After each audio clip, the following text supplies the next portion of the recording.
ಆತ್ಮೀಯ ಸ್ನೇಹಿತರೆ, 2026ನೇ ಸಾಲಿಗೆ ಕೆಸೆಟನ್ನು ಇಂದ ಕರೆದಿರ್ತಾರೆ. ಈ ವಿಡಿಯೋದಲ್ಲಿ ನಾವು ಕೆಸೆಟ್ಗೆ ಅಪ್ಲಿಕೇಶನ್ನ ಹಾಕೋದು ಹೇಗೆ ಅಂತ ತಿಳ್ಕೊಳ್ತಾ ಹೋಗೋಣ. ನೀವೇನಾದರೂ ನನ್ನ ವಿಡಿಯೋವನ್ನು ಮೊದಲನೇ ಬಾರಿಗೆ ನೋಡ್ತಾ ಇದ್ರೆ ಅಥವಾ ಸಬ್ಸ್ಕ್ರೈಬ್ ಆಗಿಲ್ಲ ಅಂದರೆ ಕೆಳಗಡೆ ಇರುವ ಸಬ್ಸ್ಕ್ರೈಬ್ ಬಟನ್ನ ಕ್ಲಿಕ್ ಮಾಡಿ, ಹಾಗೆ ಪಕ್ಕದಲ್ಲಿರುವ ಬೆಲ್ ಐಕನ್ನ ಪ್ರೆಸ್ ಮಾಡಿ. ಹೀಗೆ ಮಾಡೋದ್ರಿಂದ ನಾನು ಮುಂದೆ ಮಾಡುವ ವಿಡಿಯೋಗಳ ನೋಟಿಫಿಕೇಶನ್ ನಿಮ್ಮ ಮೊಬೈಲ್ ಹಾಗೂ ಡೆಸ್ಕ್ಟಾಪ್ನಲ್ಲಿ ಶೋ ಆಗುತ್ತೆ. ಸೊ ದಟ್ ನೀವು ನನ್ನ ವಿಡಿಯೋವನ್ನು ಮಿಸ್ ಮಾಡ್ಕೊಳ್ಳಲ್ಲ. ನಿಮ್ಮ ಮೊಬೈಲ್ ಅಥವಾ ಡೆಸ್ಕ್ಟಾಪ್ನಲ್ಲಿ KEA ಅಂತ ಬ್ರೌಸ್ ಮಾಡ್ಕೊಳ್ಳಿ. ಬ್ರೌಸ್ ಮಾಡಾದ ನಂತರ ಇಲ್ಲಿ KEA ಕರ್ನಾಟಕ ಎಕ್ಸಾಮಿನೇಷನ್ಸ್ ಅಥಾರಿಟಿ ಅಂತ ಇದೆಯಲ್ಲ, ಅದರ ಮೇಲೆ ಕ್ಲಿಕ್ ಮಾಡ್ಕೊಳ್ಳಿ. ಕ್ಲಿಕ್ ಆದ ನಂತರ ನಿಮಗೆ ಇಲ್ಲಿ KEA ಪೇಜು ಓಪನ್ ಆಗುತ್ತೆ. ಓಪನ್ ಆದ ನಂತರ ಇಲ್ಲಿ ನಿಮಗೆ KEA ಹೋಮ್ ಪೇಜ್ ಅಂತ ಇದೆಯಲ್ಲ, ಅದರ ಮೇಲೆ ಕ್ಲಿಕ್ ಮಾಡಿ. ಆದ ನಂತರ ನಿಮಗೆ ಇಲ್ಲಿ KEA ಹೋಮ್ ಪೇಜ್ ಓಪನ್ ಆಗುತ್ತೆ. ಇಲ್ಲಿ ನೀವು ನಿಮ್ಮ ಲ್ಯಾಂಗ್ವೇಜನ್ನು, ನಿಮ್ಗೆ ಕನ್ನಡ ಬೇಕಾದ್ರೆ ಕನ್ನಡ ಅಥವಾ ಇಂಗ್ಲೀಷ್ ಬೇಕಾದ್ರೆ ಇಂಗ್ಲೀಷನ್ನು ಸೆಲೆಕ್ಟ್ ಮಾಡಿಕೊಡಿ. ಸೆಲೆಕ್ಟ್ ಮಾಡಾದ ನಂತರ ಇಲ್ಲಿ ಪ್ರವೇಶ ಅಂತ ಇದೆಯಲ್ಲ, ಇದ್ರ ಮೇಲೆ ಕ್ಲಿಕ್ ಮಾಡಿ. ಇಂಗ್ಲೀಷಲ್ಲಿ ಅಡ್ಮಿಷನ್ ಅಂತ ಇರುತ್ತೆ. ಇಲ್ಲಿ ನೀವು ಕರ್ನಾಟಕ ರಾಜ್ಯ ಅರ್ಹತಾ ಪರೀಕ್ಷೆ KSET 2026 ಅಂತ ಇದೆಯಲ್ಲ, ಸೊ ಇದ್ರ ಮೇಲೆ ಕ್ಲಿಕ್ ಮಾಡಿ. ಆದ ನಂತರ ಇಲ್ಲಿ ನಿಮಗೆ ಎರಡು ಆಪ್ಷನ್ ಇದೆ, ಒಂದು ಅರ್ಜಿ ಸಲ್ಲಿಸೋಕ್ಕೆ ಮತ್ತು ಇನ್ನೊಂದು KSET ಅಧಿಸೂಚನೆ. ನೀವು ಫಸ್ಟು KSET ಅಧಿಸೂಚನೆ ನೀಟಾಗಿ ಓದ್ಕೊಳ್ಳಿ. ಈಗ ಹಾಗೆ ಸಂಕ್ಷಿಪ್ತವಾಗಿ ಅಂದರೆ ಬ್ರೀಫ್ ಆಗಿ ಸ್ವಲ್ಪ ಅಧಿಸೂಚನೆಯನ್ನು ಅರ್ಥ ಮಾಡ್ಕೊಳ್ಳೋಣ. ನೋಡಿ, ಇದು 10/8/2026 ಅಧಿಸೂಚನೆಯನ್ನು ಹೊರಡಿಸಿರ್ತಾರೆ. ಇಲ್ಲಿ ಅರ್ಜಿ ಸಲ್ಲಿಸೋಕ್ಕೆ 10/8/2026 ಅಂದರೆ ಪ್ರಾರಂಭ ದಿನ ಮತ್ತು ಕೊನೆಯ ದಿನಾಂಕ 5/9/2026. ಇಲ್ಲಿ ಫೀಸನ್ನು ಪೇ ಮಾಡೋಕ್ಕೆ 6/9/2026 ಕೊನೆಯ ದಿನಾಂಕ. ನಂತರ ಹಾಲ್ ಟಿಕೆಟನ್ನು ನೀವು ಡೌನ್ಲೋಡ್ ಮಾಡ್ಕೊಳ್ಳೋದು 1/10/2026. ಪರೀಕ್ಷಾ ದಿನಾಂಕನೂ ಕೂಡ ಇಲ್ಲೇ ಅನೌನ್ಸ್ ಆಗಿದೆ, 11/10/2026. ಒಟ್ಟು KSET 37 ವಿಷಯಗಳಿಗೆ ನಡೀತೆ. ಹಾಗೆ ಇಲ್ಲಿ ಕೆಳಗಡೆ ಸ್ವಲ್ಪ ಕೆಲವು ಡಿಸ್ಕ್ರಿಪ್ಷನ್ಸ್ ಇದೆ, ಇದನ್ನು ನಾನು ಇನ್ನೊಂದು ವಿಡಿಯೋದಲ್ಲಿ ನಾನು ಎಕ್ಸ್ಪ್ಲೇನ್ ಮಾಡ್ತಾ ಹೋಗ್ತೀನಂತೆ ಬ್ರೀಫ್ ಡೀಟೇಲ್ ಆಗಿ. ಈಗ ನೋಡಿ, ಮತ್ತೆ ನಿಮಗೆ ಏನೇನು ನೀವೇನು ಕ್ಲೈಮ್ ಮಾಡ್ತೀರಾ, ಕೆಟಗರಿ ಕ್ಲೈಮ್ ಮಾಡ್ತೀರಾ ಅಥವಾ ಏನು ರಿಸರ್ವೇಷನ್ನ ಕ್ಲೈಮ್ ಮಾಡ್ತೀರಾ, ಸೊ ಅದನ್ನು ನೀವು ಇಲ್ಲಿ ನೀಟಾಗಿ ನೀವು ಆ ಡಾಕ್ಯುಮೆಂಟ್ಸನ್ನು ಲಾಸ್ಟ್ ಡೇಟ್ ಅಷ್ಟೊತ್ತಿಗೆ ನೀವು ಇಟ್ಕೊಂಡಿರಬೇಕಾಗುತ್ತೆ. ಇದಾದ ನಂತರ ಇಲ್ಲಿ ನೀವು ಕೆಳಗಡೆ ಬರ್ತಾ ಹೋದರೆ ಇಲ್ಲಿ ಶುಲ್ಕ ಅಂದರೆ ಫೀಸ್ ನೋಡಿ, ಸಾಮಾನ್ಯ ವರ್ಗ ಮತ್ತು ಪ್ರವರ್ಗ ಇಲ್ಲಿ 2A 2B ಮತ್ತು 3A ಮತ್ತು 3B ಮತ್ತು ಇತರ ರಾಜ್ಯ ಅಭ್ಯರ್ಥಿಗಳಿಗೆ 750 ಇರುತ್ತೆ. ಮತ್ತು SC ST ಮತ್ತು ಕ್ಯಾಟಗರಿ 1 ಮತ್ತು PWD ಮತ್ತು ತೃತೀಯ ಲಿಂಗ ಅಭ್ಯರ್ಥಿಗಳಿಗೆ 500 ರೂಪಾಯಿ ಫೀಸ್ ಇರುತ್ತೆ. ಮತ್ತು ಫೀಸನ್ನು ಆನ್ಲೈನ್ ಮೂಲಕ ನೀವು ಪಾವತಿಯನ್ನು ಮಾಡಬೇಕು, ಪೇ ಮಾಡಬೇಕು. ಸೊ ಹೇಗೆ ಅನ್ನೋದು ನಾನು ಅಪ್ಲಿಕೇಶನ್ ಹಾಕ್ಬೇಕಾದ್ರೆ ಹೇಳ್ತೀನಂತೆ. ಮತ್ತು ಒಂದ್ಸಲಿ ನೀವು ಫೀಸನ್ನು ಪೇ ಮಾಡಿ ಮತ್ತೆ ವಾಪಸ್ಸನ್ನು ರೀಫಂಡನ್ನು ಮಾಡಲ್ಲ. ಮತ್ತು ಪರೀಕ್ಷೆ 2 ಪೇಪರ್ ಇರುತ್ತೆ ನೋಡಿ, 11ನೇ ತಾರೀಕು ಮತ್ತು 10ನೇ ತಿಂಗಳು ಅಕ್ಟೋಬರ್ 11, 2026 ಪರೀಕ್ಷೆ ಇರುತ್ತೆ. ಪತ್ರಿಕೆ 1 ಮತ್ತು ಪತ್ರಿಕೆ 2 ಇರುತ್ತೆ. ಪತ್ರಿಕೆ 1 100 ಅಂಕಕ್ಕೆ 50 ಪ್ರಶ್ನೆ, ಅಂದರೆ ಒಂದು ಪ್ರಶ್ನೆಗೆ 2 ಅಂಕಗಳು. ಮತ್ತು ಇಲ್ಲಿ ನೋಡಿ, 2ನೇ ಪೇಪರು 200 ಅಂಕಗಳಿಗೆ 100 ಪ್ರಶ್ನೆ ಇರುತ್ತೆ. ಒಟ್ಟು 3 ಗಂಟೆ 1 ಗಂಟೆ 10 ಗಂಟೆಯಿಂದ 1 ಗಂಟೆವರೆಗೂ ನಿಮಗೆ ಪರೀಕ್ಷೆ ಇರುತ್ತೆ. ನಂತರ ಪತ್ರಿಕೆ 1 ಸಾಮಾನ್ಯ ಪತ್ರಿಕೆ ಇರುತ್ತೆ. ಮತ್ತು ಪತ್ರಿಕೆ 2 ವಿಷಯ ಪತ್ರಿಕೆ, ಅಂದರೆ ನೀವು ಯಾವ ಸಬ್ಜೆಕ್ಟನ್ನು ಚೂಸ್ ಮಾಡಿರ್ತೀರೋ ನೀವು PGಲಿ ಅದು ಇರುತ್ತೆ. ಓಕೆನಾ. ನಂತರ ಇಲ್ಲಿ ಫಲಿತಾಂಶ ಹೇಗೆ ಕೊಡ್ತಾರೆ ಹೇಗೆ ಅನ್ನೋದನ್ನು ನೋಡ್ತಾ ಹೋದರೆ, ಮೊದಲಿಗೆ ನೀವು ಎಲಿಜಿಬಲ್ ಆಗಬೇಕು ಅಂದರೆ ಮೆರಿಟ್ ನಂತರ.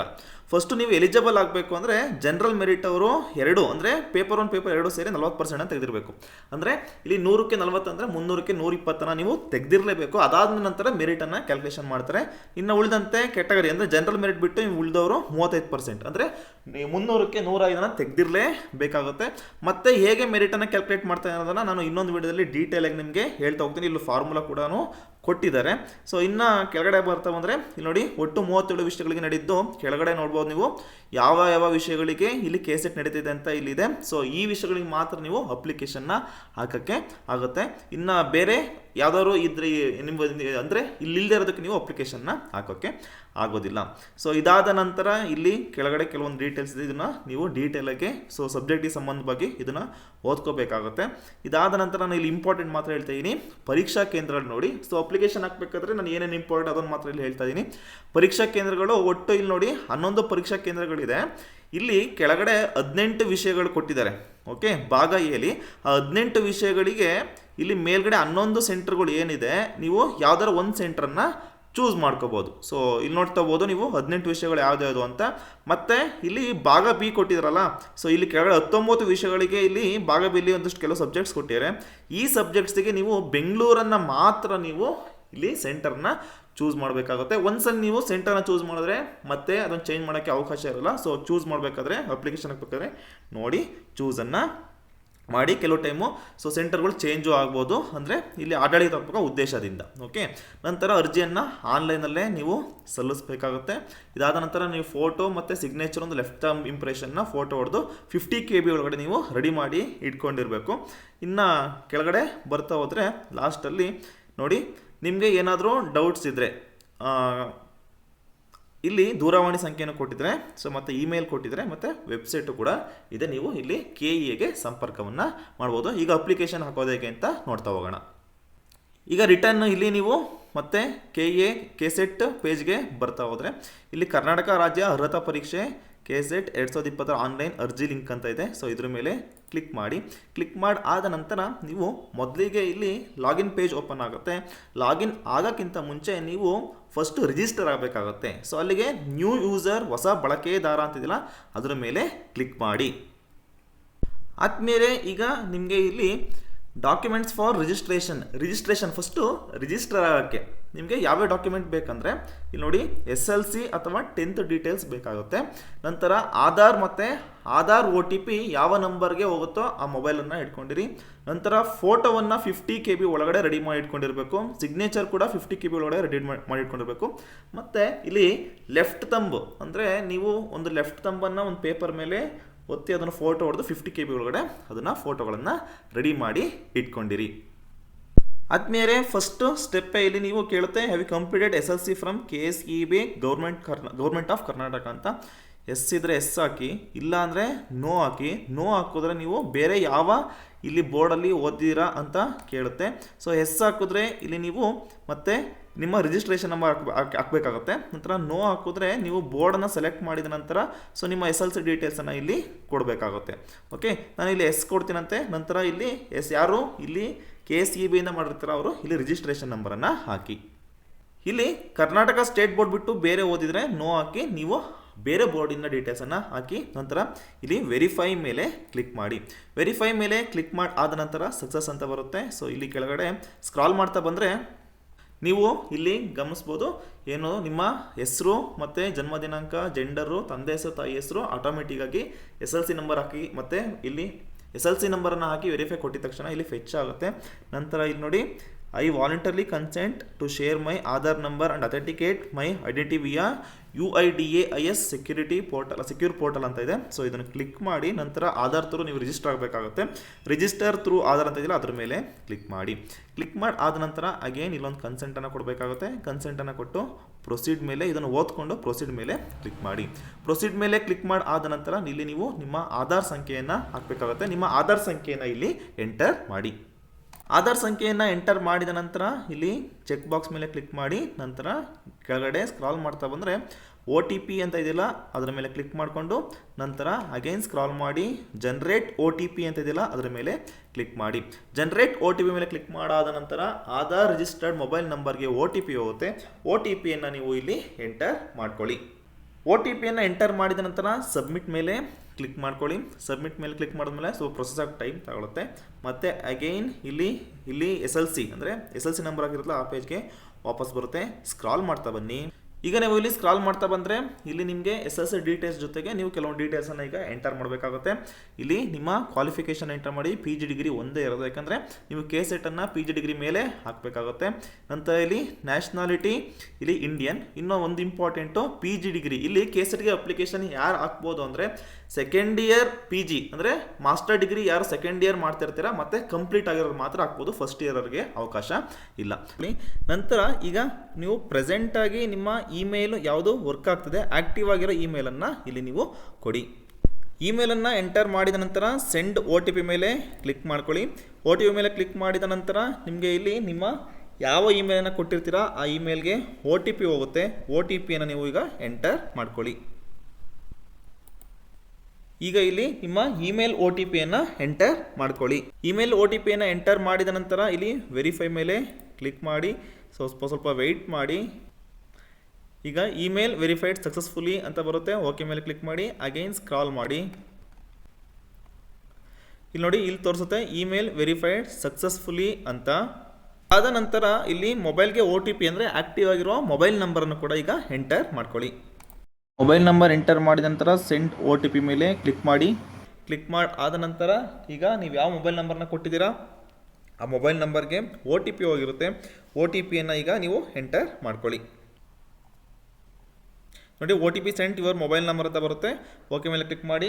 ಅಗೈನ್ ನೀವು ಮೊಬೈಲನ್ನು ಚೆಕ್ ಮಾಡಿಕೊಂಡು ನಂತರ ಈಗ ನೀವು ಇಲ್ಲಿ ಸ್ಕ್ರಾಲ್ ಮಾಡ್ತಾ ಬನ್ನಿ. ಇನ್ ಕೇಸ್ ನಿಮಗೆ ಇಲ್ಲಿ ಮೊಬೈಲ್ ನಂಬರ್ಗೆ OTP ಬರಲಿ ಅಂದರೆ ವಾಟ್ಸಪ್ಪು OTP ಹೋಗಿರುತ್ತೆ, ಅಲ್ಲೂ ಕೂಡ ಚೆಕ್ ಮಾಡ್ಕೋಬೋದು. ನಂತರ ವೆರಿಫೈ ಮೇಲೆ ಕ್ಲಿಕ್ ಮಾಡ್ಕೊಳ್ಳಿ. ವೆರಿಫೈ ಮೇಲೆ ಕ್ಲಿಕ್ ಮಾಡಿದ ನಂತರ ಸ್ವಲ್ಪ ವೆಯ್ಟ್ ಮಾಡಾದ ನಂತರ ಇಲ್ಲಿ ಸಕ್ಸಸ್ ಆಗಿದ್ರೆ ಸಕ್ಸಸ್ ಅಂತ ಬರುತ್ತೆ, ಮೊಬೈಲ್ ನಂಬರ್ ವೆರಿಫೈಡ್ ಸಕ್ಸಸ್ಫುಲಿ ಅಂತ. ನಂತರ ಅಗೈನ್ ಸ್ಕ್ರಾಲ್ ಮಾಡಿ. ನೀವು ಇಲ್ಲಿ ನೋಡ್ಬೋದು ಮೊಬೈಲ್ ವೆರಿಫೈಡ್ ಸಕ್ಸಸ್ಫುಲಿ ಅಂತ ಬರುತ್ತೆ. ನಂತರ ಇಲ್ಲಿ ಪಾಸ್ವರ್ಡನ್ನು ಕ್ರಿಯೇಟ್ ಮಾಡ್ಕೋಬೇಕು. ಈಗ ಪಾಸ್ವರ್ಡನ್ನು ಕ್ರಿಯೇಟ್ ಮಾಡಿ ಒಂದು ಆಲ್ಫಾಬೆಟ್, ಒಂದು ನಂಬರು ಮತ್ತು ಒಂದು ಸ್ಪೆಷಲ್ ಕ್ಯಾರೆಕ್ಟರ್ ಇರಬೇಕು. ಈಗ ನೋಡಿ ನೀವು ಕರೆಕ್ಟಾಗಿ ಪಾಸ್ವರ್ಡನ್ನು ಇಲ್ಲಿ ಹೇಳಿರೋ ಥರ ಕ್ರಿಯೇಟ್ ಮಾಡ್ಕೊಂಡಿದ್ರೆ ಇಲ್ಲಿ ಗ್ರೀನ್ ಕಲರ್ ಸ್ಟ್ರಾಂಗ್ ಪಾಸ್ವರ್ಡ್ ಮತ್ತು ಗ್ರೀನ್ ಕಲರ್ ಬಂದಿರುತ್ತೆ. ನಂತರ ಅದೇ ಪಾಸ್ವರ್ಡನ್ನು ಇಲ್ಲಿ ಕನ್ಫರ್ಮ್ ಮಾಡಿ ಪಾಸ್ವರ್ಡ್ ಮ್ಯಾಚ್ ಆಗಿದ್ರೆ ಮ್ಯಾಚ್ ಅಂತ ಬರುತ್ತೆ. ಇದಾದ ನಂತರ ನೀವು ಇಲ್ಲಿ ಫೋಟೋ ಮತ್ತು ಸಿಗ್ನೇಚರು ಮತ್ತು ಥಂಬ್ನೈಲ್ ಅಂದರೆ ಲೆಫ್ಟ್ ಹ್ಯಾಂಡ್ ಥಂಬನ್ನು ಇಲ್ಲಿ ಮುದ್ರೆಯನ್ನು ಒತ್ತಿ ನೀವು ಪೇಪರಲ್ಲಿ ಅದನ್ನು ಫೋಟೋ ಹೊಡೆದು 50 KB ಒಳಗಡೆ ನೀವು ಸೆಟ್ ಮಾಡ್ಕೊಂಡಿರಬೇಕು. ಇದಾದ ನಂತರ ಈಗ ಅಪ್ಲೋಡ್ ಮಾಡಬೇಕು. ಈಗ ಅಪ್ಲೋಡ್ ಮಾಡೋಣ. ಮೊದಲಿಗೆ ಫೋಟೋವನ್ನು ಅಪ್ಲೋಡ್ ಮಾಡೋಣ. ಇಲ್ಲಿ ಕ್ಲಿಕ್ ಟು ಅಪ್ಲೋಡ್ ಅಂತದೆಲ್ಲ ಇದ್ರ ಮೇಲೆ ಕ್ಲಿಕ್ ಮಾಡಿ ಇಲ್ಲಿ ನೀವು ಎಲ್ಲಿ ಸೇವ್ ಮಾಡ್ಕೊಂಡಿರ್ತೀರ ಆ ಪಾತ್ಗೆ ಕರ್ಕೊಂಡು ಹೋಗುತ್ತೆ. ನಂತರ ಇಲ್ಲಿ ಆ ಪಿಕ್ಕನ್ನು ನೀವು ಇಮೇಜನ್ನು ಸೆಲೆಕ್ಟ್ ಮಾಡಿಕೊಂಡು ನಂತರ ಓಪನ್ ಮೇಲೆ ಕ್ಲಿಕ್ ಮಾಡಿ. ಲೆಸ್ ದೆನ್ 50 KB ಇದ್ದರೆ ಅದು ಇಲ್ಲಿ ಅಪ್ಲೋಡ್ ಆಗುತ್ತೆ. ಇದೇ ರೀತಿ ಈಗ ಸಿಗ್ನೇಚರನ್ನು ನೀವು ಅಪ್ಲೋಡ್ ಮಾಡಬೇಕಾಗುತ್ತೆ. ಮತ್ತೆ ಕ್ಲಿಕ್ ಟು ಅಪ್ಲೋಡ್ ಹೋಗ್ಬಿಟ್ಟು ಮತ್ತೆ ಇಮೇಜನ್ನು ಸೆಲೆಕ್ಟ್ ಮಾಡ್ಕೊಂಡು ಓಪನ್ ಮೇಲೆ ಕ್ಲಿಕ್ ಮಾಡಿ ಮತ್ತೆ ಅದು ಅಪ್ಲೋಡ್ ಆಗುತ್ತೆ. ಹಾಗೆ ಲೆಫ್ಟ್ ಥಂಬನ್ನು ಕೂಡ ಹಾಗೆ ನೀವು ಇಲ್ಲಿ ಅಪ್ಲೋಡ್ ಮಾಡಬೇಕಾಗುತ್ತೆ. ಲೆಫ್ಟ್ ಥಂಬನ್ನು ಈಗ ಅಪ್ಲೋಡ್ ಮಾಡಿ. ಇದಾದ ನಂತರ ಕೆಳಗೆ ಎಂಟರ್ ಡಿಸ್ಪ್ಲೇಡ್ ಸ್ಟ್ರಿಂಗ್ ಕ್ಯಾಪ್ಚಾ ಅಂತ ಇದೆ. ಇದನ್ನು ಕ್ಯಾಪ್ಚಾವನ್ನು ಸರಿಯಾಗಿ ಎಂಟರ್ ಮಾಡಿ ನಂತರ ರಿಜಿಸ್ಟರ್ ಮೇಲೆ ಕ್ಲಿಕ್ ಮಾಡಿ. ರಿಜಿಸ್ಟರ್ ಮೇಲೆ ಕ್ಲಿಕ್ ಮಾಡಿದ ನಂತರ ಸ್ವಲ್ಪ ಪ್ರೊಸೆಸಿಂಗ್ ತಗೊಳುತ್ತೆ. ಈಗ ಸಕ್ಸಸ್ಫುಲಿ ರಿಜಿಸ್ಟ್ರೇಷನ್ ಆಗಿದೆ. ರಿಜಿಸ್ಟ್ರೇಷನ್ ಸಕ್ಸಸ್ಫುಲ್ ಅಂತ ಬರುತ್ತೆ. ಇಲ್ಲಿ ನಿಮ್ಮ ಅಪ್ಲಿಕೇಶನ್ ನಂಬರ್ ಕೂಡ ಬರುತ್ತೆ. ಈ ಅಪ್ಲಿಕೇಶನ್ ನಂಬರು ನಿಮ್ಮ ವಾಟ್ಸಪ್ ಹಾಗೂ ರಿಜಿಸ್ಟರ್ಡ್ ಮೊಬೈಲ್ ನಂಬರ್ಗೂ ಕೂಡ ಮೆಸೇಜ್ ಬಂದಿರುತ್ತೆ. ಇದನ್ನು ನೋಟ್ ಮಾಡ್ಕೊಳ್ಳಬೇಕು ಅನ್ನೋ ಅವಶ್ಯಕತೆ ಇಲ್ಲ, ಯಾಕಂದರೆ ರಿಜಿಸ್ಟರ್ ಆಗಬೇಕಾದ್ರೆ ಮೊಬೈಲ್ ನಂಬರ್ ಮತ್ತು ಇಮೇಲ್ ಮೂಲಕ ನಾವು ರಿಜಿಸ್ಟ್ರೇಷನ್ ಆಗ್ಬೋದು. ಹೀಗೆ ಸ್ಕ್ರಾಲ್ ಮಾಡ್ತಾ ಬನ್ನಿ. ಇಲ್ಲಿ ಗೋ ಟು ಹೋಮ್ ಪೇಜ್ ಇದೆಯಲ್ಲ, ಹೋಮ್ ಪೇಜ್ ಮೇಲೆ ಕ್ಲಿಕ್ ಮಾಡಿ. ಈಗ ನೀವು ಸೈನ್ ಇನ್ ಆಗಬೇಕಾಗುತ್ತೆ. ಈ ಲಾಗಿನ್ ಪೇಜ್ಗೆ ಬಂದಾದಮೇಲೆ ಇಲ್ಲಿ ಅಪ್ಲಿಕೇಶನ್ ನಂಬರ್, ಇಮೇಲ್ ಅಥವಾ ಮೊಬೈಲ್ ಈ ಮೂರರ ಮೂಲಕ ಯಾವುದರಲ್ಲ ಒಂದರ ನೀವು ಲಾಗಿನ್ ಆಗ್ಬೋದು. ಈಗ ನಾನು ಮೊಬೈಲ್ ನಂಬರ್ ಮೂಲಕ ಲಾಗಿನ್ ಆಗ್ತಾ ಇದ್ದೀನಿ. ಈ ಮೊಬೈಲ್ ಅಂತ ಇದೆಯಲ್ಲ ಅದ್ರ ಮೇಲೆ ಕ್ಲಿಕ್ ಮಾಡಿಕೊಂಡು ನಂತರ ಇಲ್ಲಿ 10 ಡಿಜಿಟ್ ಮೊಬೈಲ್ ನಂಬರ್ ನೀವು ಎಂಟರ್ ಮಾಡ್ಕೊಳ್ಳಿ. ಮೊಬೈಲ್ ನಂಬರ್ನ ಎಂಟರ್ ಮಾಡಿದ ನಂತರ ನೀವು ಪಾಸ್ವರ್ಡನ್ನ ಕ್ರಿಯೇಟ್ ಮಾಡ್ಕೊಂಡಿರ್ತೀರ ರಿಜಿಸ್ಟರ್ ಆಗಬೇಕಾದ್ರೆ ಆ ಪಾಸ್ವರ್ಡನ್ನು ಹಾಕಿ ನಂತರ ಇಲ್ಲಿ ಕ್ಯಾಪ್ಚಾವನ್ನು ಎಂಟರ್ ಮಾಡಿ ಲಾಗಿನ್ ವಿತ್ OTP ಮೇಲೆ ಕ್ಲಿಕ್ ಮಾಡಿ.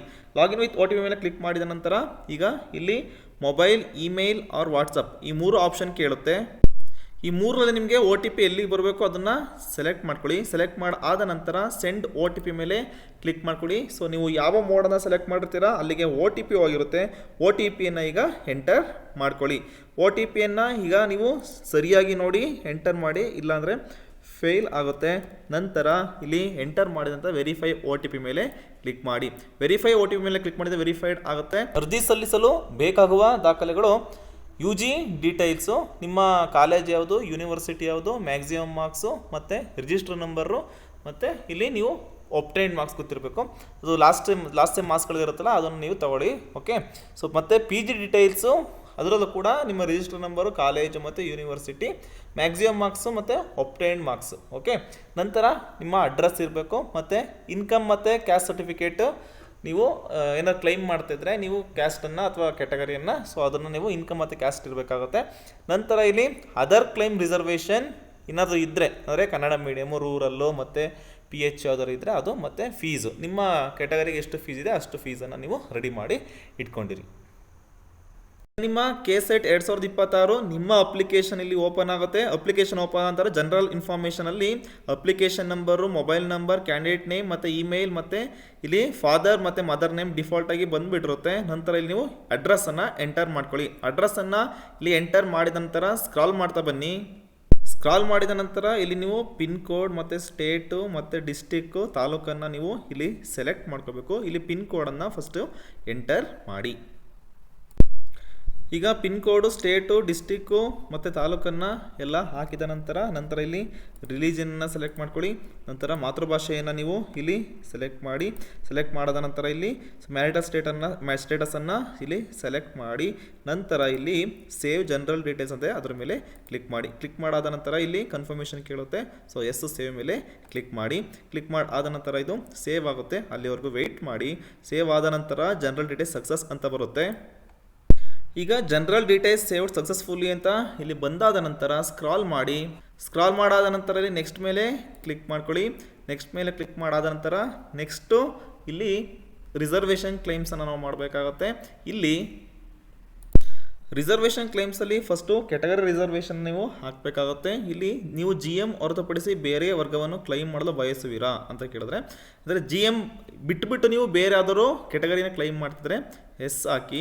ಏನಾದ್ರು ನೀವು GM ಅನ್ನು ನೀವು ಹಾಕ್ತಿದ್ರೆ ನೀವು ಇಲ್ಲಿ ನೋ ಅನ್ನು ಹಾಕಿ. ಸೊ ಇಲ್ಲಿ ನೀವು ಎಸ್ ಹಾಕಿದ್ರೆ ನೀವು ನಿಮ್ಮ ಕ್ಯಾಸ್ಟ್ ಸರ್ಟಿಫಿಕೇಟಲ್ಲಿ ನೀವು ಅಥವಾ ಕ್ಯಾಸ್ಟ್ ಆ್ಯಂಡ್ ಇನ್ಕಮ್ ಸರ್ಟಿಫಿಕೇಟಲ್ಲಿ RD ನಂಬರ್ ಇರುತ್ತಲ್ಲ, RD ನಂಬರ್ನ ಇಲ್ಲಿ ಎಂಟರ್ ಮಾಡೋಕ್ಕಾಗುತ್ತೆ. RD ನಂಬರನ್ನು ಎಂಟರ್ ಮಾಡಿ. RD ನಂಬರ್ ಹಾಕಿದ ನಂತರ ಚೆಕ್ RD ನಂಬರ್ ಮೇಲೆ ಕ್ಲಿಕ್ ಮಾಡಿ. RD ವೆರಿಫೈಡ್ ಅಂತ ಬರುತ್ತೆ. ಈಗ ನಿಮ್ಮ income and caste certificate details ಎಲ್ಲ ಬರುತ್ತೆ. ಒಂದ್ಸಲಿ ಚೆಕ್ ಮಾಡ್ಕೊಳ್ಳಿ. ನಂತರ ಇಲ್ಲಿ ಅಂಗವಿಕಲ ಅಭ್ಯರ್ಥಿ ಅಂತ ಇದೆ, ಅದನ್ನು ಎಸ್ ಇದ್ರೆ ಎಸ್ ಹಾಕಿಲ್ಲ ನೋ ಹಾಕಿ. ನಂತರ ಸೇವ್ PWD ಕ್ಲೈಮ್ ಅಂತಿದೆ, ಅದರ ಮೇಲೆ ಕ್ಲಿಕ್ ಮಾಡಿದ್ರೆ ಸೇವ್ ಆಗುತ್ತೆ. ಓಕೆ ಮೇಲೆ ಕ್ಲಿಕ್ ಮಾಡಿ. ನಂತರ ಈಗ ಟ್ರಾನ್ಸ್ಜೆಂಡರ್ ಕ್ಲೈಮ್ ಮಾಡೋದಿದ್ರೆ ಎಸ್ ಇದ್ರೆ ಎಸ್ ಹಾಕಿಲ್ಲ ನೋ ಹಾಕಿ. ನಂತರ ಸೇವ್ ಮೇಲೆ ಕ್ಲಿಕ್ ಮಾಡಿ. ನಂತರ ನೀವು ಪ್ರೀವಿಯಸ್ ಇಯರ್ಲಿ KSET-ಅನ್ನು ನೀವು ಕ್ವಾಲಿಫೈ ಮಾಡಿದರೆ ಬೇರೆ ಸಬ್ಜೆಕ್ಟ್ ಯಾವ್ದಾದ್ರು ಇಲ್ಲಿ ಸಬ್ಜೆಕ್ಟ್ ಮತ್ತು ರಿಜಿಸ್ಟ್ರೇಷನ್ ನಂಬರ್ ಹಾಕಿ ಇಲ್ಲಿ ಸೇವ್ ಮೇಲೆ ಕ್ಲಿಕ್ ಮಾಡ್ಕೊಳ್ಳಿ. ಹಾಗೆ ನಂತರ ಸ್ಕ್ರಾಲ್ ಮಾಡ್ತಾ ಬಂದರೆ confirm all claims before saving ಅಂತ ಇದೆ. ಸೊ ಇಲ್ಲಿ ಸೇವ್ ಆಗಿರುತ್ತೆ. ನೆಕ್ಸ್ಟ್ ಮೇಲೆ ಕ್ಲಿಕ್ ಮಾಡ್ಕೊಳ್ಳಿ. ನೆಕ್ಸ್ಟ್ ಮೇಲೆ ಕ್ಲಿಕ್ ಮಾಡಿದ ನಂತರ ಇಲ್ಲಿ ಕ್ವಾಲಿಫಿಕೇಷನ್ ಡೀಟೇಲ್ಸ್ ಕೇಳುತ್ತೆ. ಈಗ ಕ್ವಾಲಿಫಿಕೇಷನ್ ಡೀಟೇಲ್ಸನ್ನು ಎಂಟರ್ ಮಾಡ್ತಾ ಬಂದರೆ ಫಸ್ಟ್ ನೀವು UG ಡೀಟೇಲ್ಸನ್ನು ಹಾಕಬೇಕಾಗುತ್ತೆ. ಇಲ್ಲಿ ನಿಮ್ಮ ಡಿಗ್ರಿ, ಕಾಲೇಜ್ ನೇಮ್, ಯೂನಿವರ್ಸಿಟಿ ಪ್ರತಿಯೊಂದನ್ನು ಇಲ್ಲಿ ಎಂಟರ್ ಮಾಡ್ತಾ ಬನ್ನಿ. ನಿಮ್ಮ ಬ್ಯಾಚುಲರ್ ಡಿಗ್ರಿ ಡೀಟೇಲ್ಸನ್ನು ಎಂಟರ್ ಮಾಡಿದ ನಂತರ ಸೇವ್ UG ಮೇಲೆ ಕ್ಲಿಕ್ ಮಾಡಿ. ಸೊ ಇದು ಸೇವ್ ಆಗುತ್ತೆ. ನಂತರ ನೀವು PG ಡೀಟೇಲ್ಸನ್ನು ಹಾಕಬೇಕಾಗುತ್ತೆ. ಈಗ ಇಲ್ಲಿ PG ಅಂತ ಇದೆಯಲ್ಲ, ಇದ್ರ ಮೇಲೆ ಕ್ಲಿಕ್ ಮಾಡ್ಕೊಳ್ಳಿ. ಕ್ಲಿಕ್ ಆದ ನಂತರ ಹೀಗೆ ಸ್ಕ್ರಾಲ್ ಮಾಡ್ತಾ ಬನ್ನಿ. ಇಲ್ಲಿ ನೀವು PG ಡೀಟೇಲ್ಸನ್ನು ಪ್ರತಿಯೊಂದನ್ನು ಎಂಟರ್ ಮಾಡಿ. ನಿಮ್ಮ PG ಡೀಟೇಲ್ಸನ್ನು ಎಂಟರ್ ಮಾಡಿದ ನಂತರ ಇಲ್ಲಿ ಸೇವ್ PG ಅಂತ ಇದೆಯಲ್ಲ, ಅದ್ರ ಮೇಲೆ ಕ್ಲಿಕ್ ಮಾಡ್ಕೊಳ್ಳಿ. ಕ್ಲಿಕ್ ಮಾಡಿದ ನಂತರ ಇಲ್ಲಿ UG ಮತ್ತು PG ಎರಡು ಸೇವ್ ಆಗಿದೆ. ನೀವು ನೋಡ್ಬೋದು UG ಮತ್ತು PG ಎರಡು ಇಲ್ಲಿ ಗ್ರೀನ್ ಕಲರಲ್ಲಿ ಸೇವ್ಡ್ ಅಂತ ಬರುತ್ತೆ. ಈಗ ಸ್ಕ್ರಾಲ್ ಮಾಡ್ತಾ ಬನ್ನಿ. ಇಲ್ಲಿ ನೋಡಿ ಕೆಳಗಡೆ 1 ಮತ್ತು 2 ನಿಮ್ಮ UG ಮತ್ತು PG ಡಿಗ್ರಿಗಳು ಸೇವ್ ಆಗಿರುತ್ತೆ. ನಂತರ ಸೇವ್ ಅಂಡ್ ನೆಕ್ಸ್ಟ್ ಮೇಲೆ ಕ್ಲಿಕ್ ಮಾಡಿ. ಆದ ನಂತರ ಇಲ್ಲಿ ನಿಮಗೆ ನೆಕ್ಸ್ಟು ಡಾಕ್ಯುಮೆಂಟ್ ಅಪ್ಲೋಡ್ ಕೇಳುತ್ತೆ. ಡಾಕ್ಯುಮೆಂಟ್ ಅಪ್ಲೋಡ್ನಲ್ಲಿ ಕ್ಯಾಂಡಿಡೇಟ್ ಫೋಟೋ ಅಪ್ಲೋಡ್, ಸಿಗ್ನೇಚರ್ ಮತ್ತು ಥಂಬ್ ಇಂಪ್ರೆಷನ್ ಕೇಳುತ್ತೆ. ಆಲ್ರೆಡಿ ನೀವು ರಿಜಿಸ್ಟ್ರೇಷನ್ ಆಗಬೇಕಾದ್ರೆ ಇಲ್ಲಿ ನೋಡ್ಬೋದು ನೀವು ಕರೆಂಟ್ ಸೇವ್ಡ್ ಇಮೇಜಸ್ ಪ್ರತಿಯೊಂದು ಇಲ್ಲಿ ಸೇವ್ ಆಗಿರುತ್ತೆ. ಅಗೇನ್ ನೀವು ಅಪ್ಲೋಡ್ ಮಾಡೋ ಅವಶ್ಯಕತೆ ಇರೋದಿಲ್ಲ. ಕೆಳಗಡೆ ಸ್ಕ್ರಾಲ್ ಮಾಡ್ತಾ ಬಂದರೆ ಇಲ್ಲಿ photo, signature and thumb uploaded, you may proceed ಅಂತ ಇದೆ. ನೀವು ನೆಕ್ಸ್ಟ್ ಮೇಲೆ ಕ್ಲಿಕ್ ಮಾಡಿ. ನೆಕ್ಸ್ಟ್ ಮೇಲೆ ಕ್ಲಿಕ್ ಮಾಡಿದ ನಂತರ ನೆಕ್ಸ್ಟ್ ಸಬ್ಜೆಕ್ಟ್ ಸೆಲೆಕ್ಷನ್ ಕೇಳುತ್ತೆ.